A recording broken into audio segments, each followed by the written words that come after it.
villains that was created for the Batman television series. He was not a character that ever existed in the comic book before, although in the 1970s, maybe the late 1980s, Dennis O'Neil created a villain named Maxie Zeus. And even though Maxie Zeus was not this originally when Denny created him, Maxie Zeus would eventually become a character that uh, thought that he was the reincarnation of Zeus on Earth. So he kind of became like a knockoff of King Tut in a weird sort of way. Even though originally he was just like a regular gangster who just had a fixation on Zeus in specific and Greco-Roman type stuff in general. But eventually he became more and more insane. I think it was in Batman and the Outsiders where he started to literally believe that he was actually Zeus. And I did an episode of my Batman the Animated Series watch along. For those of you who are wondering, yeah, I am going to get back on that really soon. I've been wanting to get settled into my new place. So, and probably going to be like a slight change in format in it. Because, like, since I'm doing a lot of this stuff on my computer now, I could probably just, like, have it plugged into my phone and watch the episodes on my phone while I'm filming on the computer, or even film them on my phone while I watch it on the computer, since I have the computer set up here. So, and then I can wear my headphones and don't have to worry about YouTube blocking any of my videos for copyright reasons because they hear too much of the soundtrack while I'm watching. But yeah, so there was kind of a counterpart, at least, to King Tut in the comics. Yeah, a knockoff. I'm going to call him a knockoff. I like King Tut better because King Tut's, like, funny, at least.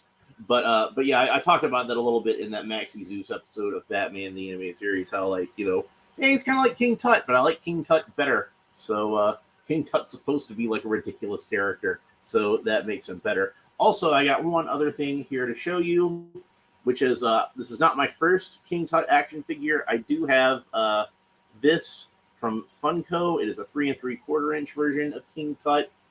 So we can compare those. I have one other King Tut toy in my Batman collection, which is a Lego minifigure of the dastardly villain slash sympathetic professor. So the origin of this guy is he was a professor of Egyptology, and he took a bonk on the head, and that made him believe that he was the reincarnation of the great King Tut of ancient Egypt. Which I don't know how good of a professor of ancient Egypt he was, because King Tut was not that remarkable of a pharaoh. Honestly, the thing that was remarkable about King Tut was that they found his tomb, and everything in it was so well preserved, and like it was like stepping into a time capsule. And his mummy toured around, so a lot of people have seen his mummy. So I don't know about his daddy, but they've seen his mummy. So we can see that he comes with some accessories. He comes with these two scepters. I don't know what the technical term for that is, because I'm not an Egyptologist either. But oftentimes, King Tut will wind up getting arrested and sent back to jail. Oftentimes, you wind up getting bonked on the head and getting turned back into the professor. I remember one episode started with the professor talking with, wearing a big bowler hat, and he was talking with like some people that were obviously like former thugs of King Tut, and he was telling him, "Oh yes, I started wearing this bowler hat, so I'm gonna get bonked on the head." And when he took it off, they bonked him on the head, and he turned back into King Tut because I guess they missed their boss. So got the digital render on the back. Some of these have photos of the actor. Some of them have a digital render. I don't know what the thought process is on which gets which. We do have one other of these over here. King Egghead. He also has digital render. And then the last of these figures that I'm going to open. For now, I'm going to order some more. I got more that are going to be coming on the way, because I got to get the New Adventures versions of Joker and Riddler. I've got to get the standard Burt Ward Robin, which I still don't have yet. And then there's a few like variant type figures that I might try to get, like the gas mask figures, surfing Batman, boxing Riddler, that kind of thing. So Lord Deathman will be the last of, at least of the ones that I currently have. And then I've got more this regular Mcfarlane multiverse I got to move on to. I still got G.I. Joes to open. I still got, excuse me, I still got Spin Master DC stuff to open. I still got Superpowers from Mcfarlane to open. So I got plenty to work with here. But today we're going to do King Tut. I asked you guys, like, let me know which one you want me to open next, and nobody said anything. So I just, I feel like it's a King Tut kind of day. Is it Tuesday? It's Tuesday, isn't it? It's Tuesday. It's February the 27th at 10:42 a.m. And it's Tut Tuesday. That's what it is. So that's why we're going to open King Tut. So let's go ahead and open King Tut. We just have like a little separation here on the bubble, so that should make it easy to get them open. This is one where they did not use a whole lot of glue to hold this guy on. So he's out of the package. Well, at least the package is off the card. Get the bubble off of there, so we just got the insert, and we can go ahead and pull out its accessories. And like I said, I don't know the exact words for the, the technical terms for these scepters, but here we got one with like a strap on it. I guess you can use it to like kind of whip people, or use it to hold it onto his wrist if he wants to club somebody with it. You look at it that way, it's almost kind of like Daredevil's billy club, isn't it? And then this one looks a little bit more like a shepherd cane. So and then King Tut himself is held into the bubble with the dreaded double plastic tabs. Very carefully, I'm going to try to cut through those. There we go. Get that out, no problem. I'm going to go ahead. He's got tape holding his cape in, and I hate that. And the tape is actually all the way across the back of the figure. It's not even like a little bit at the corner. They just put it all the way across, like just a slash of tape. So I'm going to pull that off. And I don't like that because oftentimes that will leave a residue on the cape. But this one seems like it's okay. Okay, good. So let's go ahead, now that we have the cape loose, get rid of this damn thing.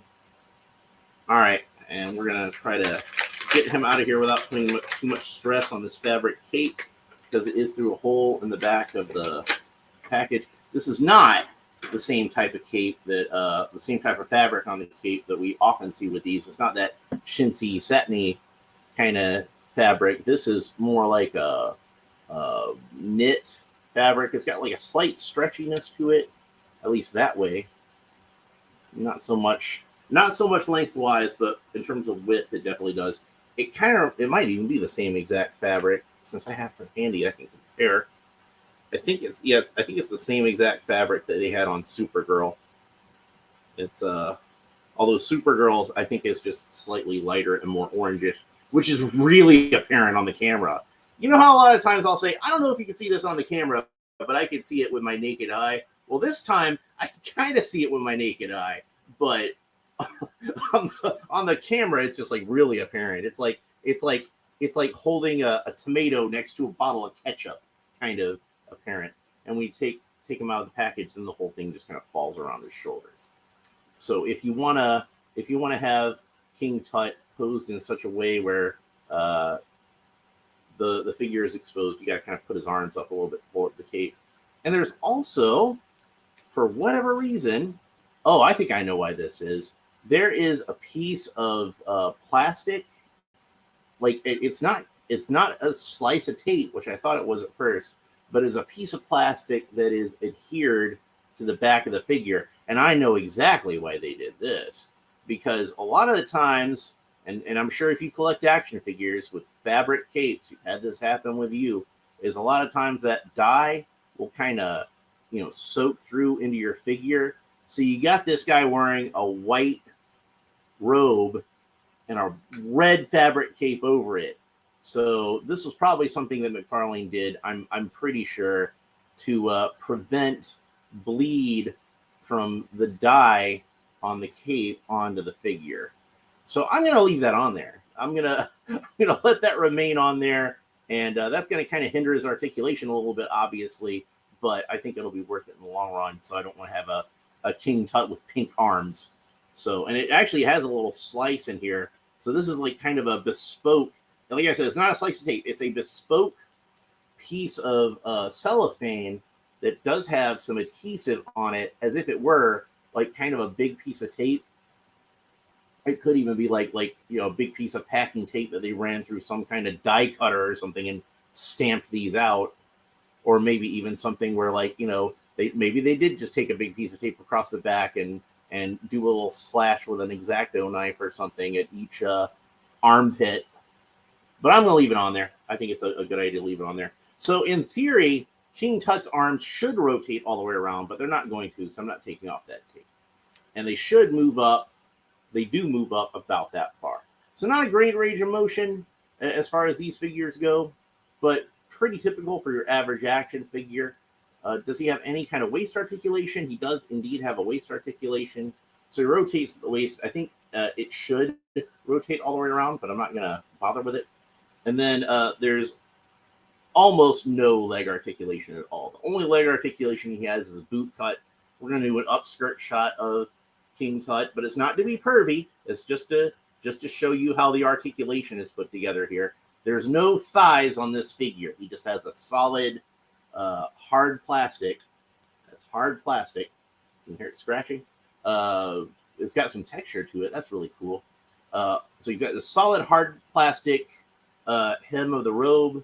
You can see like there's almost no give to it whatsoever. And then he's got these sandaled feet that are on some shins that just go straight into this flat piece here. So the only leg articulation he has is a boot cut. So, and from what I've seen so far, he's the only Batman 1966 figure to have a boot cut. But that's the only leg articulation he has. So it's not exactly a fair trade-off. But the feet do rotate all the way around because of that. So that should help you find a good way to get him to stand. If you want to make him like kind of pigeon-toed, you can do that. I usually like to have the feet kind of splayed a little bit like that because it gives you a little more stability when he's standing up. Excellent likeness of the actor Victor Buono, who I believe was only in his late 20s when he played King Tut, but he went bald really early, and he was a obviously very stocky, sizable man, to put it as politely as I can. He was overweight. So I think the two things combined kind of helped to make him look a little bit older than he was. And he generally played parts that were a little bit beyond his years. And a lot of the times he would play villainous characters. I'm sure that a lot of people my age would remember also seeing him in reruns of Wild Wild West. He was on a few episodes of those. He was on some Get Smart. You remember that show? He did a lot of television, did a lot of movies. I think besides King Tut, even maybe including King Tut, probably his most prominent role was he played one of the mutants in Beneath the Planet of the Apes. So very good actor. He was hilarious as King Tut, I thought, and brought a lot to that character. Oh, and going back to the arm articulation, because I kind of glossed over that, he does have elbow articulation. That's as far as his elbows bend up. They do rotate all the way around, but they do have that kind of slant to where the elbow joint is, so it's going to be kind of awkward.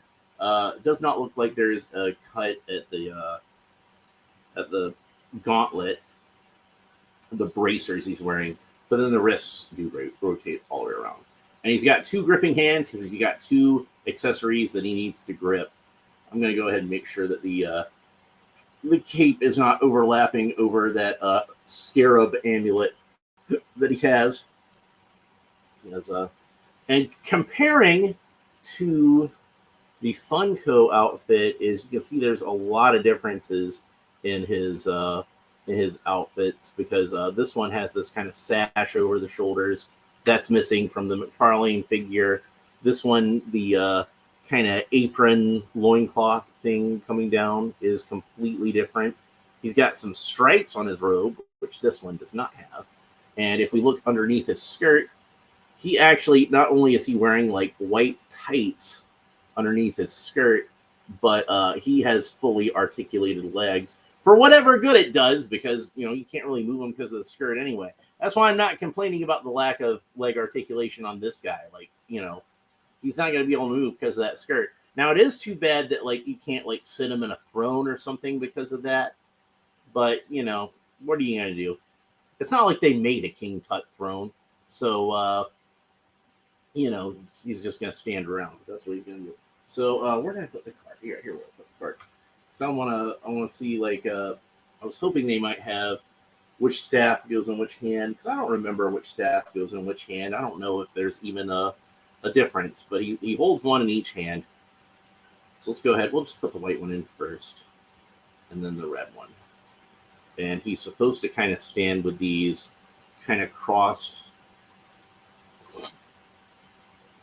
We can see that he has a scarab on his headdress also. Should point that out. Because, again, that goes back to what I was saying. He's probably not actually that good of an Egyptologist. Because King Tut famously had, like, 2 different animals on his headdress. And one was a cobra. And I think the other one was an eagle. I don't remember. I'm not an Egyptologist either, but I'm a better Egyptologist than that guy, because I at least remember some of what's supposed to be on his hat. And, of course, the Funko version has the same scarab. So he's got the same scarab necklace, too, although obviously the Mcfarlane one is a bit more detailed because it is a bit more large. And the whole collar there, it's gold with, like, some red detailing to it. And this one, it's mostly purple with some gold and red detailing to it. So I don't know which of these would be more accurate. I would guess because it's more detailed. If any of them is more accurate, then it'd be the Mcfarlane figure. But I also suspect that these are both based off of completely different costumes that King Tut would have worn on screen. So it would probably be worth digging through some photos on the internet, or actually even going back and watching the whole episodes to figure out what outfits each character is supposed to be wearing. And King Tut did wear a few different outfits, so like I said, it's possible that these are both accurate. But I think the Mcfarlane probably is still more accurate to its costume than the Funko figure is, just by the luxury of the scale and being a much larger figure. And the Mcfarlane figures are just more detailed than the Funko 3 3/4 inch anyway. These kind of have, like, I think, more of a purposefully cartoonish look to them, whereas Mcfarlane was going for more of the photorealism thing. So since he can't move his legs at all except for to rotate at the boot cut, I want to see if he can stand up. So I'm just going to set him on my desk real quick. He's standing just fine. All right, cool. So I really like this figure. And even like things that might be a problem on another figure, like the lack of articulation, it doesn't bother me so much on King Tut. I don't really see him as being like an acrobatic guy who'd be flipping around the room or running or anything like that. He's mostly going to be standing around barking orders at his henchmen. I mean, does this look like an athletic guy? It doesn't look like an athletic guy to me. Like, I like to think I'm in better shape than this guy, and I'm not the most athletic guy. The cape is nice. Like, some of the edges of it seem like maybe a little raggedy, like the whatever cutting implement they used wasn't the sharpest. So it does have like kind of a slight fray to it, but it's not going to fray that much just because of the nature of the kind of fabric this is, with it being like a knit fabric. This is more like the kind of thing I would use for the superpowers capes than anything that Mcfarlane has used for superpowers capes so far. Like the newer superpowers capes are much better, and they're kind of a spandex material, but I think this is actually closer to what the original superpowers capes were like, in terms of neither of them are exactly the same thing. I don't even know. Maybe that might not be a fabric. Maybe they don't make that kind of fabric anymore. Who knows? I know with Mego, they don't make the same kind of fabric that Mego made their original costumes out of in the 70s. So, they had to basically just find the next closest thing. And it might be the sort of thing with superpowers. Although, like, the original Mcfarlane superpowers capes were just those were not accurate at all to like what the fabric ought to be. So, let's see. Is there anything else I want to say about King Tut? I don't think there is. We've been talking about him for what, 20 minutes now? There's just not a whole lot to really discuss with this guy. He's a good figure. He's solid. I definitely recommend him. If you're collecting this Batman classic television series line, I would say he's one of the essential characters because you want to try to get as many of those villains as possible.